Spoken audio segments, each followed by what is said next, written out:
ಈಗ ನಾವು ಹೊಸದಾಗಿ ಒಂದು ಯೋಜನೆಗೆ ಮಹಾತ್ಮ ಗಾಂಧಿ ಹೆಸರಿಟ್ಟಿದ್ದಾರೆ. ಈಗ ನಮ್ಮ ಉದ್ದೇಶ, ಈಗ ನಾವು ಮನ್ರೇಗಾ ಹೆಸರಲ್ಲಿ ರನ್ ಓಡಿಸಿದ್ದೀವಿ, ಮ್ಯಾರಥಾನ್ ಓಡಿಸಿದ್ದೀವಿ. ದೇಶದಲ್ಲಿ ಎಲ್ಲೂ ಓಡಿಸಿಲ್ಲ. ಪಾದಯಾತ್ರೆ ಇಟ್ಕೊಳ್ತೀವಿ ಒಂದಿನ. ಮ್ಯಾರಥಾನ್ ನಮ್ಮ ಕ್ಷೇತ್ರದಲ್ಲೇ ನಾವು ಮಾಡಿದ್ದೀವಿ, ನೀವು ಗಮನಿಸಿದ್ರಿ. ಅದನ್ನೇ ಮನ್ರೇಗಾನ ವಾಪಸ್ ರೋಲ್ ಮಾಡಲಿ, ವಾಪಸ್ ಇಡಲಿ. ಹಿಂದೆ ಏನು ಸ್ಕೀಮ್ ಇತ್ತು ಆ ಸ್ಕೀಮ್ ಇಡಲಿ. 60-40 ಯಾವ ಕಾರಣಕ್ಕೂ ನಡೆದಿಲ್ಲ. ಈ ನಮ್ಮ ಹಳ್ಳಿಲೆಲ್ಲ ಯಾವ ಸರ್ಕಾರನೂ ಬಂಡವಾಳ ಹಾಕಕ್ಕೆ ಹೋಗುದಿಲ್ಲ. ನಾವು ನೋಡ್ತೀವಿ ಅದನ್ನು ಯಾವ ರೀತಿ ಏನು ಮಾಡೋಕ್ಕೆ ಸಾಧ್ಯ ಅಂತೇಳಿ. ಬಟ್ ಈಗೇನೋ ಒಂದು ಸ್ಕೀಮ್ ಇಟ್ಟಿದ್ದೀವಿ ಅಂತ ಹೇಳ್ತಾ ಇದ್ದಾರೆ. ಸೊ ನಮ್ಮ ರಾಜ್ಯಕ್ಕೆ ಯಾವುದೋ ದೊಡ್ಡ ಪಾಲು ಕೂಡ ಇಲ್ಲಿ ಬಂದಂಗೆ ಇಲ್ಲ. ಇನ್ನು ಅದು ನಡೀತಾ ಇದೆ. ಸಾಕಷ್ಟು ವಲಯಕ್ಕೆ ಏನ ಅಳವಡಿಕೆ ಮಾಡ್ತೀವಿ ಅನ್ನುವಂಥದ್ದು ಘೋಷಣೆ ಮಾಡಿದ್ದಾರೆ ಸರ್. ಇದು ಅನುಕೂಲ ಆಗ್ಬೋದು ಸರ್. ನೋಡಿ, ಈಗ ಮನ್ರೇಗಾ ಕೂಡ ನಾವು ಆರ್ಟಿಫಿಷಿಯಲ್ ಇಂಟೆಲಿಜೆನ್ಸ್ ಮೇಲ್ಗಡೆಯಿಂದ ನೋಡ್ಬಿಟ್ಟು ಡೆಲ್ಲಿಯಿಂದನೇ ತೀರ್ಮಾನ ಮಾಡ್ತೀವಿ ಯಾವ ಊರಲ್ಲಿ ಕೆಲಸ ಮಾಡ. ಈ ಕೂಲಿ ಸಿಕ್ಕದು ಯಾವಾಗ? ವ್ಯವಸಾಯದ ಕಾಲದಲ್ಲಪ್ಪ. ವ್ಯವಸಾಯದ ಕಾಲದಲ್ಲಿ ಕೂಲಿ ಕೊಡೋಕ್ಕೆ ಏನು ತೊಂದರೆ ಅವ್ರಿಗೆ? ನಾವು ಅವ್ರ ಜಮೀನಲ್ಲಿ ಅವ್ರು ಮಾಡ್ಕೊಳಕ್ಕೆ ಹೇಳ್ತಾ ಇದ್ವಿ. ಈಗ ಕಾಂಟ್ರಾಕ್ಟರ್ ಕೆಳಗಡೆ ನೀವು ಮಾಡಿ ಅಂತ ಹೇಳ್ತಾರೆ. ಕಾಂಟ್ರಾಕ್ಟರ್ ಕೆಳಗೆ ಯಾರು ಮಾಡಕ್ಕೆ ಹೋಗ್ತಾರೆ? ಸೊ ಆರ್ಟಿಫಿಷಿಯಲ್ ಇಂಟೆಲಿಜೆನ್ಸ್ ಇಂದ ವ್ಯವಸಾಯಕ್ಕೆ ತಂತ್ರಜ್ಞಾನ ಇದೆ, ನಾನಿಲ್ಲ ಅಂತ ನಾನು ಹೇಳೋದಿಲ್ಲ. ಈಗ ತಳಿಗಳು ಮಾಡಬೇಕಾದ್ರೆ ಬೇಕಾದಷ್ಟು ಕೋಳಿ ತಳಿ, ಬೇರೆ ಬೇರೆ ತಳಿ ಮಾಡಬೇಕಾದ್ರೂ ಬೇಕಾದಷ್ಟು ಹೊಸ ಟೆಕ್ನಾಲಜಿಗಳೆಲ್ಲ ಬಂದಿದೆ.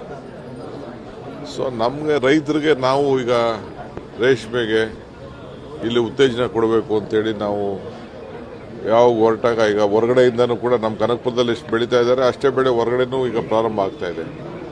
800 ರೂಪಾಯಿವರೆಗೂ ಇದೆ. ಇನ್ನು ಈ ರೀತಿ ಬೇಕಾದಷ್ಟು ಪ್ರೋತ್ಸಾಹ ಕೊಡುವಂಥ ಕೆಲಸ ಎಲ್ಲ ನಾವೆಲ್ಲ ಮಾಡ್ತಾ ಇದ್ದೀವಿ. ಕೇಂದ್ರ ಸರ್ಕಾರ ಕೂಡ ಇದ್ರ ಬಗ್ಗೆ ಸರಿ ಮಾಡಬೇಕು. ಈಗ ಸಕ್ಕರೆ ಬೆಲೆ ಯಾಕೆ ಏರಿಸಿಲ್ಲ? ರೈತರಿಗೆ ಲಾಸ್ ಆಗ್ತಾ ಇದೆ. ನಮ್ಮ ರಾಜ್ಯದಲ್ಲಿ ನಾವೇನೋ ದೊಡ್ಡ ಡಿಸಿಷನ್ ತೊಗೊಂಡಿದ್ದೀವಿ. ಸಕ್ಕರೆ ಬೆಲೆ 40-50ವರೆಗೂ ಹೋದ್ರೂ ಏನು ತೊಂದರೆ ಏನಾಗುವುದಿಲ್ಲ. ಕೇಂದ್ರ ಸರ್ಕಾರ ಇನ್ನು ಮೊಲಸಿಸ್ಸು ಸಕ್ಕರೆ ಬೆಲೆ ಏರಿಸ್ತಾ ಇಲ್ಲ. ಯಾಕೆ? ಮಹಾರಾಷ್ಟ್ರದಲ್ಲೆಲ್ಲ ಕಾಂಗ್ರೆಸ್ ಅವರು ಇಟ್ಕೊಬಿಟ್ಟವ್ರೆ ಅಂತ ಅಂದ್ಬಿಟ್ಟು. ಯಾವ ಕಾಂಗ್ರೆಸ್ ಇರೋರೆಲ್ಲ ಎಲ್ಲ ಕೋಆಪರೇಟಿವ್ ಸೆಕ್ಟರಲ್ಲಿ ಕೆಲಸ ಮಾಡ್ತಾ ಇದ್ದಾರೆ. ಇವೇನಾದ್ರು ಸಕ್ಕರೆ ಬೆಲೆ ಏರಿಸಲಿಲ್ಲ ಅಂದರೆ ಇರೋ ಕೋಆಪರೇಟಿವ್ ಫ್ಯಾಕ್ಟ್ರಿಗಳೆಲ್ಲ ಮುಚ್ಚಬೇಕಾದಂಥ ಒಂದು ಪರಿಸ್ಥಿತಿ ಬರ್ತದೆ. ಹಂಗೆ ನಮ್ಮ ಭಾಗದಲ್ಲಿ ಸುಮಾರು ಒಂದು 5 ಜಿಲ್ಲೆಯಲ್ಲಿ ಶುಗರ್ ಕೇನು ಬೆಳೀತಾ ಇದೆ. ಎಲ್ಲ ಕಂಪ್ಲೀಟ್ ಲಾಸ್ ಆಗ್ತದೆ. ಸೊ ರೈತರಿಗೆ ಏನು ಸಹಾಯ ಮಾಡಿದ್ದಾರೆ?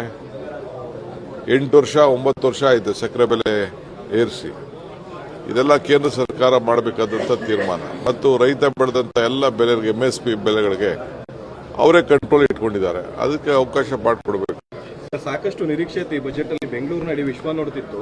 ಸೊ ಹೈ ಸ್ಪೀಡ್ ರೈಲ್ ಬಿಟ್ಟರೆ ಬೇರೆ ಏನು ಕೊಟ್ಟಿಲ್ಲ. ನಿರ್ಮಲಾ ಸೀತಾರಾಮನ್ ಯಾವ ಹೈ ಸ್ಪೀಡ್ ರೈಲ್ ರೀ, ಯಾವ ಸ್ಪೀಡ್ ರೈಲು ಬರಲ್ಲ. ಈಗ ಇರೋದಕ್ಕೆ ಯಾವ ದುಡ್ಡು ಇಲ್ಲ. 50-50 ಆಗುದಿಲ್ಲ. ನಾವು ಬೇಕಾದ್ರೆ 90-10 ಮಾಡಲಿ, ನಾವು 10% ನಾವು ಕೊಡ್ತೀವಿ.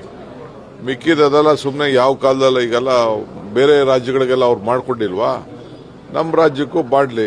90% ಅವ್ರು ಮಾಡಲಿ, 10% ನಾವು ಕೊಡ್ತೀವಿ. ಸರ್, ಬೆಂಗಳೂರು ಅಭಿವೃದ್ಧಿ ವಿಚಾರವಾಗಿ ಸರ್ ನಿಮ್ಮ ನಿರೀಕ್ಷೆ ಏನಿತ್ತು ಸರ್ ಈ ಬಜೆಟ್? ನಮ್ಮ ನಿರೀಕ್ಷೆ ನಮಗೆ ಅತಿ ಹೆಚ್ಚು ಪ್ರೋತ್ಸಾಹ. ಈಗ ಮೋದಿ ಅವರೇ ಗ್ಲೋಬಲ್ ಸಿಟಿ ಅಂತ ಹೇಳಿದ್ರು. ಆ ಗ್ಲೋಬಲ್ ಸಿಟಿಗೆ ಏನು ಒತ್ತು ಕೊಟ್ಟಿದ್ದಾರೆ ನೋಡೋಣ. ಲಾಸ್ಟ್ ಅಲ್ಲಿ ಬಂದ ಮೇಲೆ ತಿರ್ಗಾ ಮಾತಾಡ್ತೀನಿ.